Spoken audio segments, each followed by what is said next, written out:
Hey everyone, Happy New Year, and we want to say Happy New Year and welcome to the very first Radiotopia Presents of 2024. It's a series that we are truly excited about. It's called Shocking, Heartbreaking, Transformative.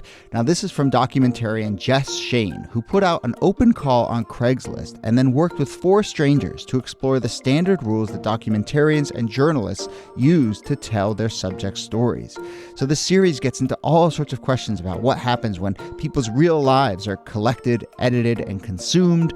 The show pulls back the curtain on what goes on behind the scenes of your favorite nonfiction shows. And then it turns in on itself and some really interesting twists and turns along the way in the making of the show. I've gotten to know Jess a little bit over the making of this show. Every time I chat with her, there's a new wrinkle to this story. It is really incredible. So go check out the new Radiotopia Presents series, Shocking, Heartbreaking, Transformative. It is out now on your favorite podcast platform.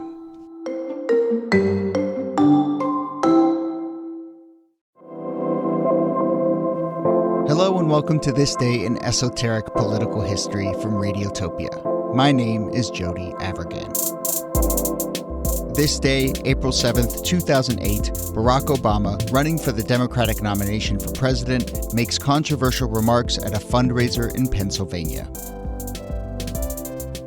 In those remarks, Obama described small towns in the Midwest that had lost jobs and how residents, quote, get bitter, they cling to guns or religion or antipathy towards people who aren't like them.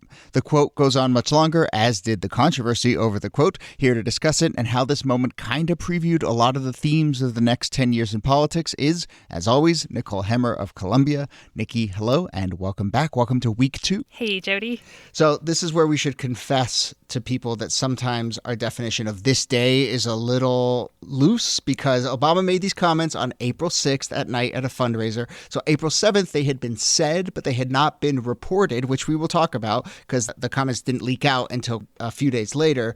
But listeners, this is our confession. And if you have a real issue with this, then, you're just going to have to deal with it. So, look, you're the one who's working on the Obama Oral History Project for Columbia, so you're gonna be in the driver's seat for this one. But can you remind people, how big of a controversy were these comments in the nominating process of 2008?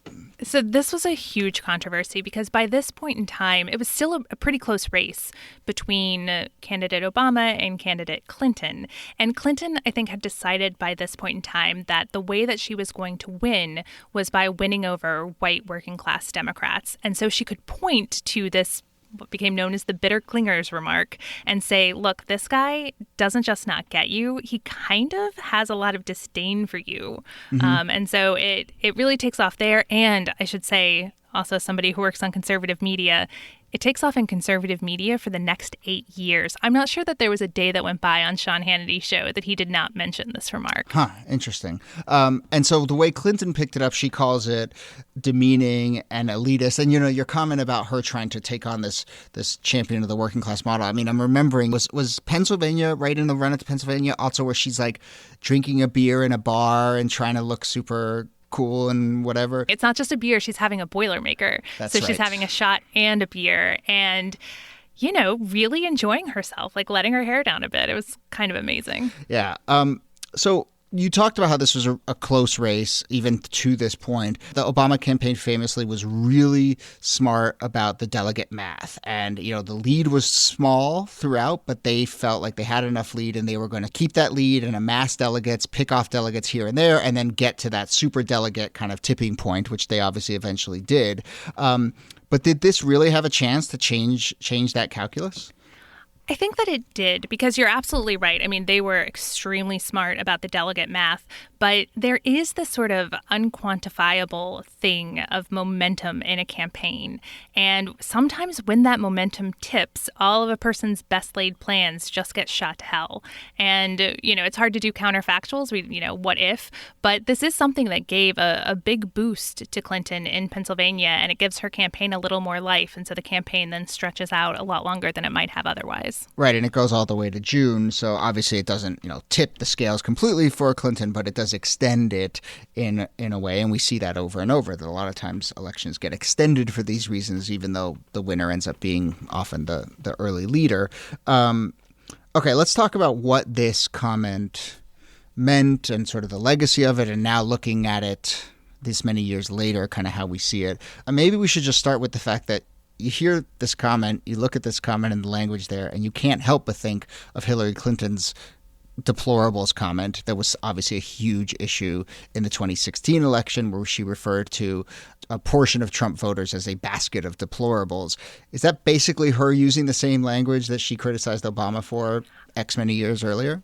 I mean, it's a lot the same, and not just the same in the sense that this idea that you have disdain for voters, which is a bad thing to have going into an election, that similarity is the same, but also that both those quotes were taken somewhat out of context. I mean, when Hillary Clinton's talking about deplorables, she's talking about this new alt-right full of white nationalists and anti-Semites, and I think we can probably broadly agree that that's pretty deplorable. And just like that, I mean, Obama was talking about economic anxiety and the economic hard times people were facing. And then he went a little off the rails. But I think that broader context matters. Right. And I mean, a long history of nuanced analysis getting reduced to one soundbite that drives a wedge. And so maybe the lesson is politicians shouldn't try and do nuanced analysis. But he does kind of do a very classic Obama thing where he sort of makes this larger point about what has happened to towns in the Midwest. He talks about through the Clinton administration and the Bush administration and successive administrations. I'm quoting here. He says that these communities have been promised that they're going to regenerate, and they have not, and it's not happening. So they get bitter. They cling to guns or religion or antipathy towards people who aren't like them. And he mentions, again, so interesting to hear given our context now, he talks about how they move towards anti-immigrant sentiment or anti-trade sentiment. I mean, these are all the things that Donald Trump hit upon 8 years later. Yeah, I mean, take this out of the context of the campaign, and it's a really important insight. I mean, he makes it again in 2015 for NPR, where he talks about this kind of economic devastation and what the consequences are, that it's very real pain that sometimes gets misdirected. I think where he goes wrong is instead of doing kind of a Bill Clinton, I feel your pain kind of thing, he intellectualizes it. Or anthropology almost. Yeah. And I think that kind of distancing, which is something that you see a lot throughout the Obama presidency, it opens him up to these kinds of problems. Yeah. But you use that phrase economic anxiety, and it's such a loaded phrase because in the wake of the Trump election, a lot of people did, I think, what Obama was doing here, was looked at communities that went for Trump, particularly rural communities, and said, this is a product of economic anxiety. And then there was, I think, reasonable pushback to say, well, you know what, this was also a product of bigotry and anti-immigration sentiment, and excusing it away as simply economic anxiety, doesn't grapple with some of the core strains of the Trump candidacy and presidency. So, I mean, I know you've studied a lot of these issues. So where do you come down on how we sort of parse those things and the relation between the two? And was Obama being too generous in linking the economic and the anti-immigrant? So studies have shown that racial resentment is a better predictor of who you voted for than economic anxiety in 2016. And I think that's important. But I think that they're related in some ways, right? That President Obama was onto something when he talked about the ways that that sense of powerlessness can get misdirected into anti-immigrant sentiment or into racism. Where I think he gets the most wrong is not taking seriously people's religion or belief in Second Amendment rights or the calculus that they're making when they're saying, this is in my interest. I think what he was getting wrong is something that a lot of commentators get wrong when they try to say that they know a person's interest better than that person knows it. We got to start to wrap up, but do you want to do one quick little round on the fact that there was a lag between when this got said and when it came out? So the story, as I understand it, was a fundraiser. It was behind closed doors, but there was a I think at the time we referred to them as citizen journalists. I don't know if we use that term anymore, but there was a citizen journalist in the room who recorded this. But that person was an Obama supporter and sat on it for a while. I mean, is this a scandal? Was it a scandal? I don't think that it's really a scandal. I mean, I think that it points to the problem with the remarks, that somebody who really supported Obama listened to these remarks and they were like, man, I'm kind of offended by that, and then shared it and was able to share it because of the particular media environment that we were in, right? That social media and these reporters were suddenly a thing for that brief moment. Reporter, that's a term that I haven't heard in a while. I think that was a CNN thing. It was like, you indeed. report? And it was like, wait a minute, you're just asking me to do your job for you. I see. But no, I mean, it's also a reminder, and you see it in the Trump administration, as many leaks as there are times when you read something really explosive from the Trump administration, and it's about something that got said in a meeting 3 weeks before. You know, in the age of Twitter and everyone has everyone's cell phone number and people are leaking like crazy, it can still take a few weeks for information to somehow work its way through the ecosystem. Mm-hmm.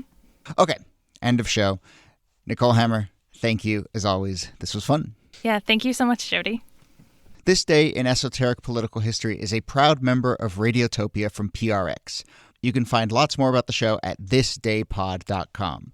Our researcher and producer is Jacob Feldman. Thanks to everyone who has been in touch over the last week since we came out with suggestions for topics or feedback about the show. Thanks for helping to spread the word about this show. I will say that launching a podcast into the teeth of a worldwide epidemic and economic slowdown has been an interesting challenge. So anything you can do to help spread the word and support our little show with a review or anything else at all, it really does go a long way, and we do notice. So thank you. Next episode, our first with a special guest. We'll talk about the passage of the 17th Amendment with Jamel Bowie of the New York Times. My name is Jody Avirgan. Thanks again for listening, and we'll see you soon.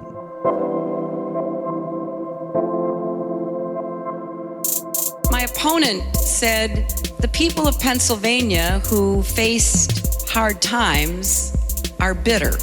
Well, as I travel around Pennsylvania, I meet people who are resilient, who are optimistic, who are positive, who are rolling up their sleeves.